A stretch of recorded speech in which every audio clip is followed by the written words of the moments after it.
दोस्तों, मेरा पता है कि हमारे चैनल पे ज़्यादातर खेसारी लाल यादव के चाहने वाला खेसारी फैंस है, पर अगर आप खेसारी के फैंस हो या पवन सिंह का फैंस हो वो हमें कमेंट करके ज़रूर बताएं।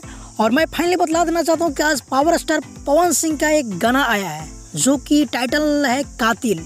बहुत ही बेहतरीन सॉन्ग है भाई। मैं सुने तो बोले चलो भाई लोग के पास थोड़ा शेयर कर देते हैं। तो अगर आप पवन सिंह के गाना सुनने के लिए चाहते हैं तो आप जाकर एक बार ज़रूर सुनिए। ये फुल सॉन्ग अभी जस्ट रिलीज कर दिया गया है 6:30 में, तो आप लोग ज़रूर जानकर सुनिए। कातिल सॉन्ग का नाम हो और 1 नंबर म्यूजिक चैनल पे ये सॉन्ग को रिलीज कर दिया गया है। अगर गाने की बात किया जाए तो गाए हैं दबंग स्टार कह सकते हैं पावर स्टार पवन सिंह और साथ में शिल्पी राज, जो कि हिट पर हिट बहुत ही बवाल सॉन्ग देते हुए आए हैं। और एक नहीं बल्कि कई गाने के शूट भी चल रहा है पावर स्टार पवन सिंह का, जो आप क्लिप के माध्यम से देख सकते हैं। और अगर वीडियो की बात किया जाए तो पावर स्टार पवन सिंह नज़र आएंगे और साथ में आएंगे कशिश सिंह, जो कि जोड़ी नंबर 1 भी माना जा रहा है।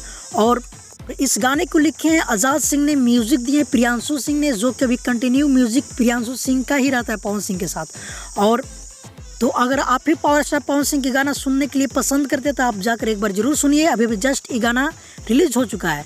तो अगर पावर स्टार पवन सिंह के आप फैन हो तो वीडियो को लाइक करें और ज़्यादा से ज़्यादा शेयर करें। और मेरा एक बार जरूर बताएं पावर स्टार पवन सिंह के फैन हो या खेसारी लाल यादव, क्योंकि भोजपुरी का अपडेट सब हमारे चैनल पर आता है। तो हमारे चैनल के ज़रूर आप सब्सक्राइब कर लीजिए, क्योंकि भोजपुरी का हर अपडेट सबसे पहले हमारे चैनल पर आता है। तो बस मिलते हैं किसी ने अपडेट के साथ बहुत ही जल्द। जब तक के लिए जय हिंद, जय भोजपुरी।